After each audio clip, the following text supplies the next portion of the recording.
ये जो आप आज वीडियो देख रहे हो, कसम से कहता हूँ, ये पूरी वीडियो अगर आपने देख ली तो आप खुद में आश्चर्यचकित रह जाओगे और कहोगे कि दुनिया इतनी आगे चली गई और हम वहीं के वहीं।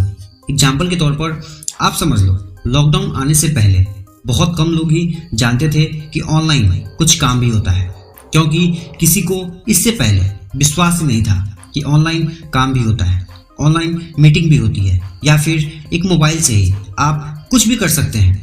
पर ये गलती लोगों की नहीं थी, ये गलती थी उनके पास रखे हुए पुराने नॉलेज की, क्योंकि कोई न देखा था और ना कोई जानता था।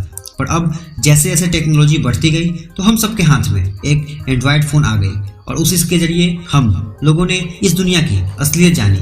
और अब कोई शक की बात नहीं। ऐसे ही अगर मैं कहूँ कि अभी से 10 साल बाद हमारे 90% काम रोबोट ही करेंगे, फिर आप कहेंगे ये कैसे? तो आप इसे समझो। आपको पता होना चाहिए कि जापान टेक्नोलॉजी में सबसे आगे है और वहाँ का 70% काम अब रोबोट ही करते हैं। पर हमारे देश में भी रोबोट का आगमन हो चुका है। जैसे उड़ीसा में एक रेस्टोरेंट है जहाँ रोबोट ही सभी काम करते हैं। तो 10 साल में क्या होगा आप खुद ही समझ सकते हैं। एक और बात कि आज से 8 से 10 साल बाद 80% नौकरी लोगों की छूट जाएगी और एक दिन ऐसा आएगा कि हमारी सभी काम एक रोबोट ही करेगी और इससे सरकार को बहुत फायदा होगा। ये कैसे? तो चलिए जानते हैं। आप समझो कि एक सरकारी कर्मचारी की वेतन कितनी होती है आजकल के हिसाब से? लगभग 40 से 50 हजार पर महीना, मतलब साल में लगभग 5.5 लाख। और अगर इनकी नौकरी के 30 साल की बात करें तो लगभग 1,65,00,000। ये आंकड़ा सटीक नहीं है, ये लगभग में लिया गया है। अब आप समझो कि लगभग 1,65,00,000 एक सरकारी कर्मचारी को 30 साल के लिए सरकार दे रही है।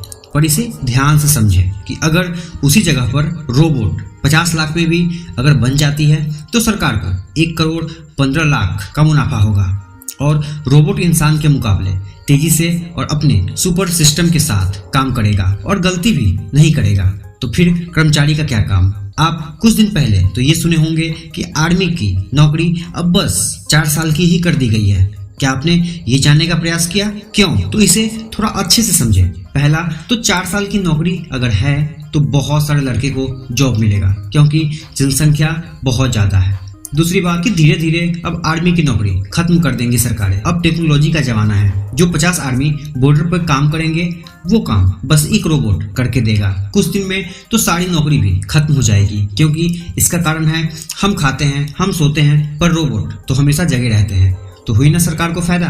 यही कारण है कि 10 साल बाद हमारे देश को कोई एम्प्लॉय नहीं बल्कि रोबोट चलाएगी। अब आपके मन में एक क्वेश्चन आ रहा होगा कि सभी काम जब रोबोट ही करेगा तो हम क्या करेंगे, या फिर इसका इलाज अभी से है या नहीं? तो आप बेफिक्र रहो। अब हमें क्या करना चाहिए अगर जाननी है तो कमेंट में लिखें, क्योंकि इसके लिए दूसरी वीडियो बनाना पड़ेगा, क्योंकि एक वीडियो में आप सब कुछ नहीं सीख सकते हैं। तो कमेंट में लिखो कि आपको इसके उपाय का वीडियो चाहिए, तो लिखिए यस। उम्मीद है ये वीडियो आपको अच्छी लगी होगी। अगर थोड़ी भी अच्छी लगे तो कृपया लाइक एंड सब्सक्राइब करना ना भूलें। धन्यवाद।